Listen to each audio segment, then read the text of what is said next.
Looks like we're started, and I'm going to share my screen here.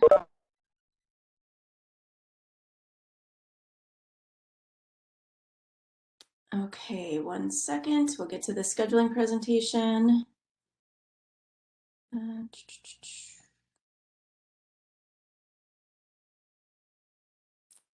Let's see, why is it not? Here we go. Okay. And I apologize, we're going to have some chiming in as I'm getting emails coming in, so I apologize for that. So, okay, here we go. First thing here, these are the counselors that we have at the senior high.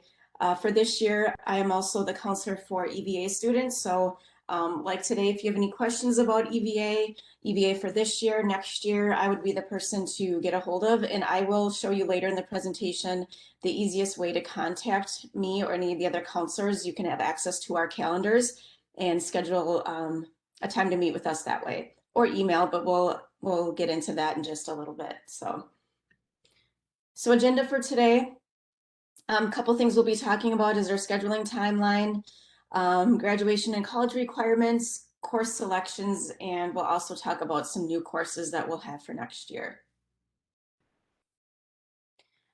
Okay, so high school or EVA. So those of you that are in the presentation today maybe have decided that you want to do EVA for next year, or maybe we're wanting some more information about EVA and what that looks like. And feel free to ask questions through this section here too, because it's a lot. Everything is new the way that we're doing this. We've learned some things through EVA this year and through some online platforms. So I'm open to any kind of questions on how we're doing this moving forward. So first bullet point, as of today, of course, we're doing the registration Webex. So for EVA students, there's some different options. So if I'm a student that is deciding for next school year that I would like to do EVA, that's my primary enrollment is EVA, I have the option next year to take 2 in-person courses each semester. So for example, I may want to be in, let's say I'm in orchestra, which obviously is not an option through EVA, but maybe there's also another class that I want to do in person. I'm just going to say choir, but it could be any class that's offered in person. So I would have my EVA course load, and then I could come to the in-person classes, 2 per semester. So 2 first semester, 2 second semester. So I would come into those in-person classes whenever they're offered for in-person. So that's a little bit different than the way we were doing EVA this year. So, and along those same lines too, if I'm doing those 2 in-person classes, that is not in addition to the full course load for EVA. So I wouldn't be able to be taking extra classes. We still would have the full course load, which would include those 2 in-person classes.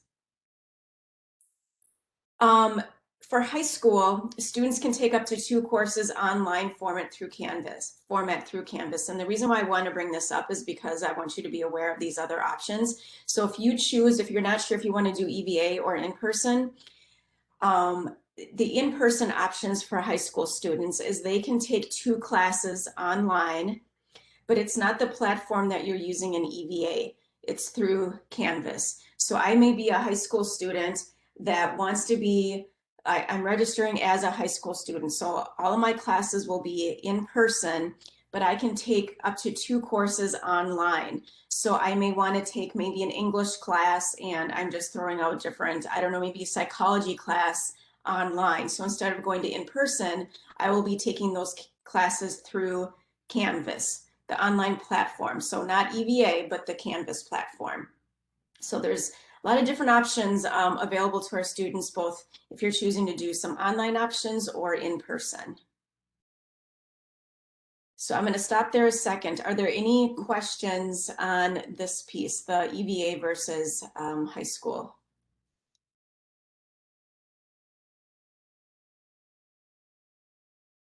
Okay, I'm going to move to the next slide here. So courses entered by, so in this call, there may be students that are current 9th grade, 10th or 11th grade, and we have some deadlines in there that I know have already passed, but we still can register. Like if you are a current 9th grade student, you would be able to register. Well, actually, today's the 16th, and or I'm sorry, current 10th grade student, that April 12th deadline has passed, but you would still be able to register. Okay, this is just for us to be able to move through the scheduling process. But if you were waiting for this presentation for more information, you would still be able to register. April 26th, course verification sheets in ELT. So for our EVA students, you will be meeting with our coach, whatever coach that you have currently, if you are a current EVA student.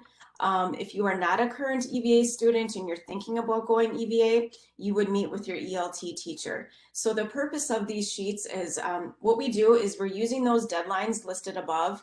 Students are entering their requests, and based on those requests, we have a course verification sheet. So it lists all the courses that they've requested, and you would go through with either your ELT teacher or your coach to make sure that you have those classes that are required. So your math class, your English class, all of those graduation requirements, which we'll get to in a minute.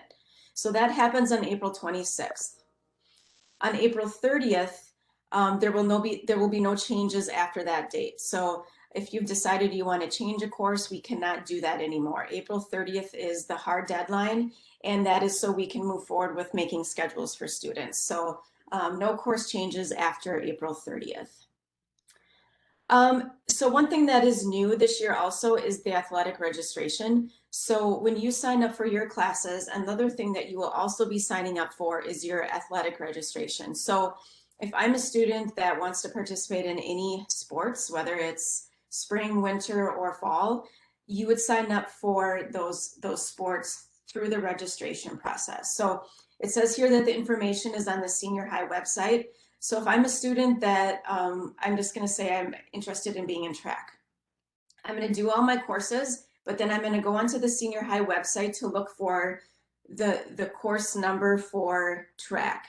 So then I will put that into my requests. Okay, so you will have all of your courses that you want, but then you will also have any sports that you would like to be in throughout the year. Okay, so that's something that's a little bit different. And all those course registration numbers are on the senior high website. They were not listed on the course sheets. Okay, so I alluded to this before, but graduation requirements. So those of you on the call that are juniors, you've seen this probably for 4 years, right? So this shouldn't be anything new to you, but I'm not going to go through each one of these, but you can see that there's different requirements for graduation for each content area, and also these areas here and elective credits. And I do want to point out, I'm just going to use math for the example because it's listed on the top. If I have three math credits are needed to graduate from DC Everest, but if I have an extra math credit in there, that will overflow here into the elective credits. So it doesn't just keep adding to math. It will show up in the academic planner under math, but it'll count for elective credits. And with the total credits needed to graduate is at 23 and a half.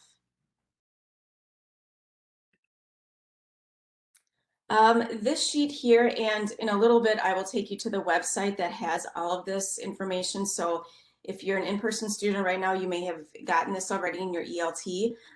If you are an EVA student, this is all listed online, and we sent some information on how to get this, but I'll share with that with you again on how to get all this information and these handouts. So this is just another way to look at graduation requirements by content area. So for example, math, we can see what you need for math, social studies, and also listed by grade level. So this is a helpful sheet, another way to look at what you need year by year to meet DC Everest graduation requirements.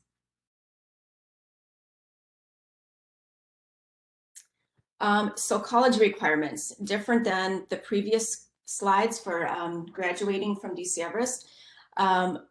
One thing that we recommend that you do, I mean, we meaning the counselors, we can help you out with the planning for college, but it is important for the students to also do some research on schools that they are interested in. So for example, some schools require a fine arts requirement in order to get in, some do not. some schools require foreign language and some do not. So it's really dependent on the college. So it's important that you do some research on what schools that you're interested in and to look for what they require for in order to get into their schools.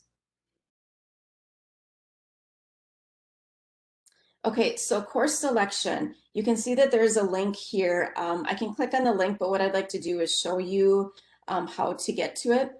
And this is the link that has all this information on it. So your course selection sheets, there are also some videos that some departments have made that talks a little bit about some of the classes that they offer, and also the course and career handbook. So that's the book that has all the information about all the classes, graduation requirements, all that stuff. So what I'm going to do, and I apologize if this may take a second here.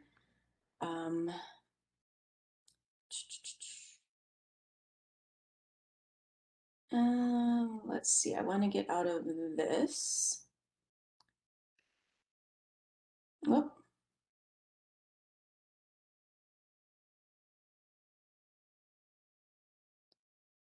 Well, maybe that is not going to work. So I guess I'll just describe where it is. So if you go to the senior high homepage, you could get to it this way, but there's also, if you go onto the senior high homepage on the left-hand side, right underneath the evergreen tree, there's a link to registration. So super easy, just on the senior high website on the left-hand side, you click on it and it'll take you to, oh, I suppose I could have gotten to it this way, this page right here. So we have the graduation planning worksheet, we have course requests, dependent on grade level, these are the worksheets that you can use to start planning the classes that you would need.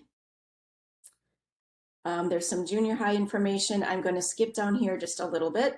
There's for 612, the EVA course book, some selection sheets. So this is everything that you need as far as scheduling for next year.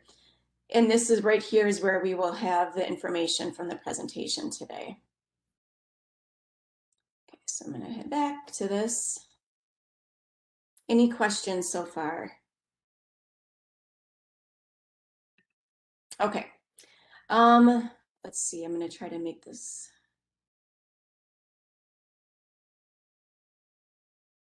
Okay, so this sheet here, just a brief snapshot of the career clusters. So again, for students, they've been seeing this since probably 7th, 8th grade, if not sooner, but this is another way to just look at exploring different careers and different classes that we offer within these careers. So when you look at the course description book, it also highlights different careers based on the career clusters. So for example, let's say I'm interested in health sciences. We have descriptions of what types of classes are offered under that area, and specifically for DC Everest. So just another way to look at to start planning for how you want to register for classes. In that course career guide, just some helpful pages, some things that we have listed. I'm not going to go into each one of these, but I will talk a little bit further about some of these as we continue with the presentation.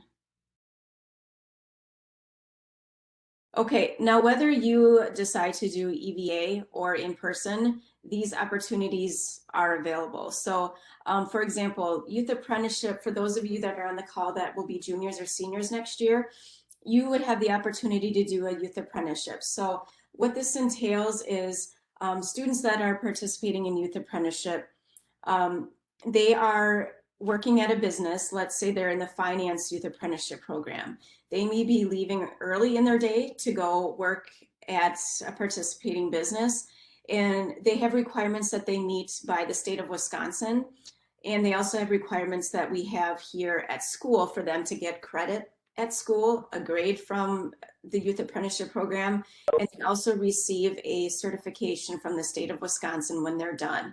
Now, some programs are a one-year program and some are two-year programs. So Rose Matthew is the person that leads the youth apprenticeship program, and that would be the person to talk to. But you can reach out to me and I can direct you in the right area if you're interested in youth apprenticeship. So internships are available only to seniors. Very similar, but it is not a program through the state of Wisconsin. It is a program that we offer at DC Everest. So students that are in an internship, and you will see in the course description book, there are different types of internships. They may also be leaving early to work, but there's also high school coursework that is parallel with that. So students would have in their schedule internship. They would go to that class for any coursework that they're working on pertaining to that class, and then they may be leaving early to go to their job.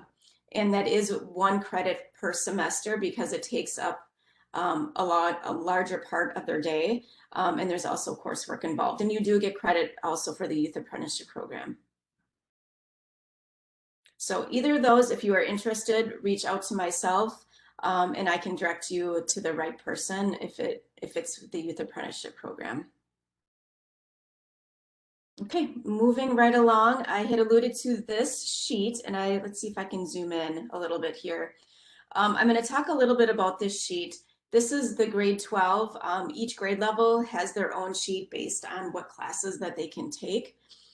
So I'm going to talk a little bit about this sheet and what students need to do to request classes.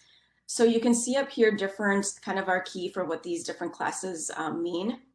Any classes with the star by it would be an honors or a laudate class. So nothing that you need to do for that, but just knowing that that would be considered a laudate class. The OL, so those are courses that are online. So this is a specific for a person that is looking at solely in person. There's the course list here, but then these are designated online courses. So each content area, each subject area has, if they have it available, they will have it listed underneath. Okay. One thing that is important is that these classes, and there's an example right here, if it is a full year course, both course numbers need to be put into Infinite Campus. So this is a semester 1 and that is a semester 2. It doesn't automatically know that this English course is for a full year. As we're looking at this, I'm going to show you, if you are interested in solely EVA, I don't have this specific form as part of the presentation. It is on the website that I had shown you, but this looks very similar, and you can't see it very well because it's a little teeny screen right on top of this presentation. But for the EVA courses, it is also listed the same way in that these courses are listed side by side. The course list is a little bit different, but the gist of what this looks like is very, very similar. Prerequisites, as on the EVA form, are also listed. For example, here, this class here has the P after it. So in order to take Finance 2, there's a prerequisite, there's a class you need to take first. I'm just looking, see if there's anything else specific to EVA. Yes, actually, this is extremely important, very, very important. If you are planning to do only EVA next year is your primary enrollment, so most of your classes will be EVA, you need to put in your course request EVA 999. Okay, and the reason for that is because that lets us know that you are planning to do EVA next year. So EVA 999 must go on when you're putting in your classes. It needs to go in that, and that's also in our other presentations, but that is the way that we know that you will be an EVA student for next year.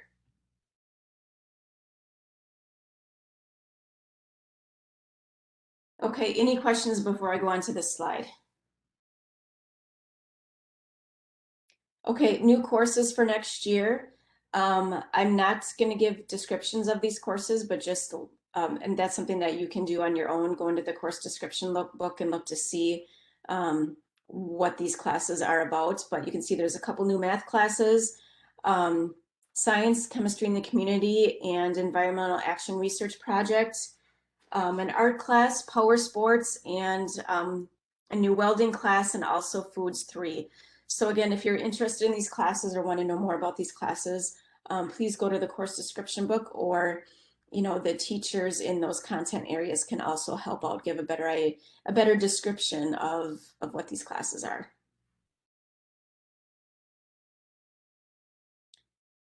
Okay, I'm gonna go back to the scheduling sheet and some scheduling information. I'll give information about in-person, but also specifically for EVA. So if you are in person, students will have 30 minutes for ELT every day. So, and I'm going to go through this stuff pretty quickly because I'm assuming that most people on this call are interested in EVA. But if you do have any questions on this, I can definitely slow down and answer those questions. But students for in-person have to have 6 to 7 credits.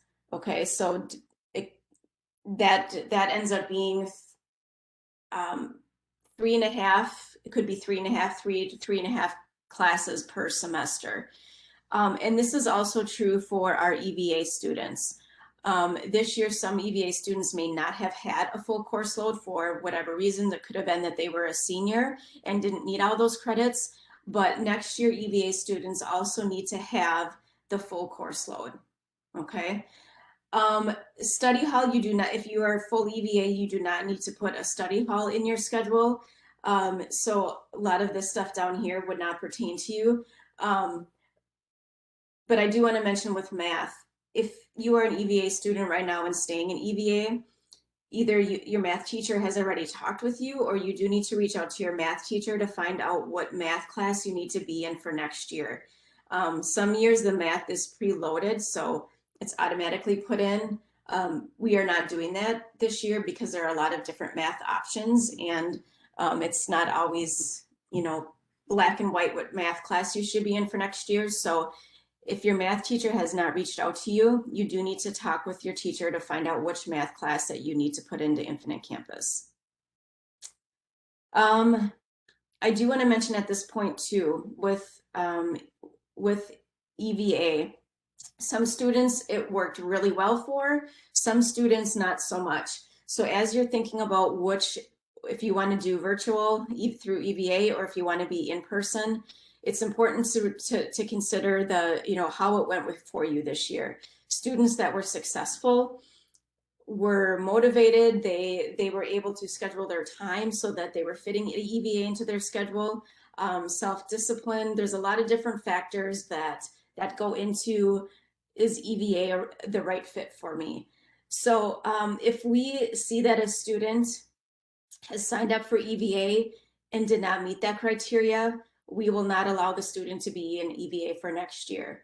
So as you're thinking about what option, which platform, or if you'd like to do EVA or in person, those are things that not only you should consider, but that we are also considering. So again, as you're registering for EVA in those classes, if we, meaning the school district, feels that it is not a good fit for you, we will not allow you to enroll in EVA for next school year. Okay, any questions on that? Okay, and that really goes along with this too, responsible scheduling. So looking at many things when you're picking your classes, and also choosing whether or not EVA or in person is the right option for you. So regardless, like I've said before, changes are not allowed after April 30th. And that is both EVA and in person. And if we feel that EVA is not the right fit for you, we will let you know before this date so that we can help schedule you for your in-person classes.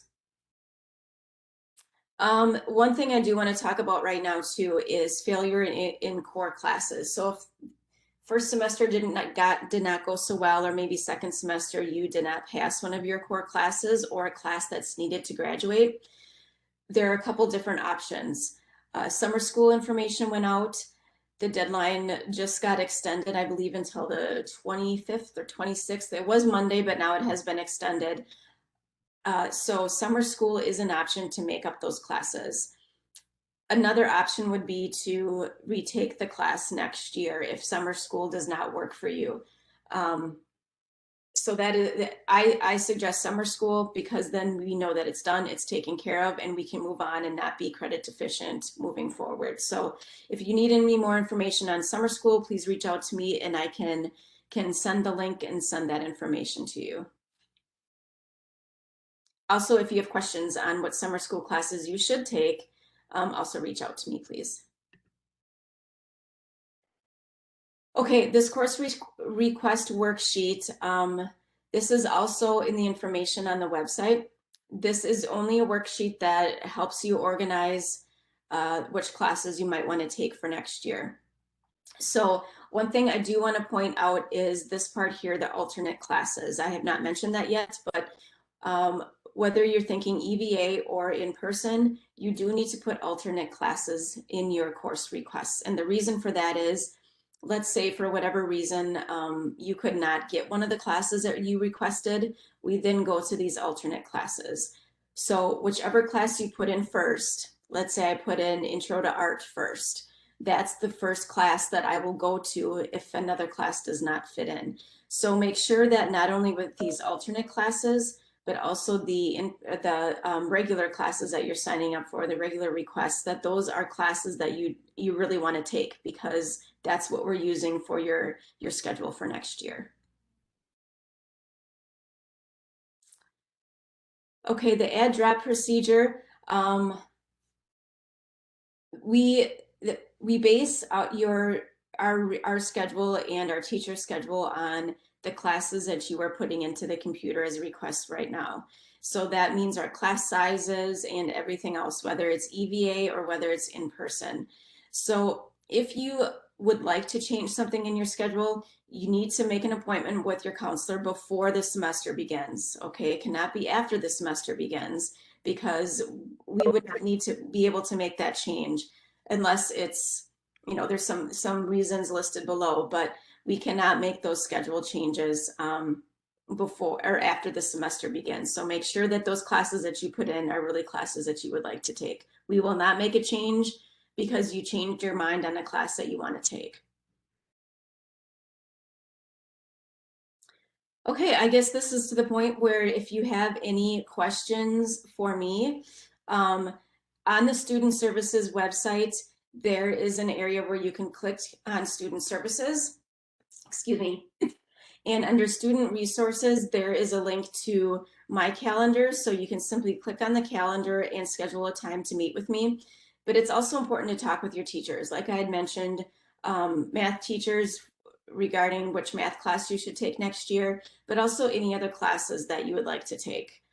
They are great resources. Please talk with your teachers and also with your parents, guardians about classes that you should take to prepare you for next year, but also for what you plan on doing after high school. So these are all good resources, but I also want to open it up right now. Are there any questions? And I'm going to stop sharing my screen. Are there any questions that anybody has for me about scheduling or about just EVA overall next year, about in person? And I will actually stop the recording. Let's see.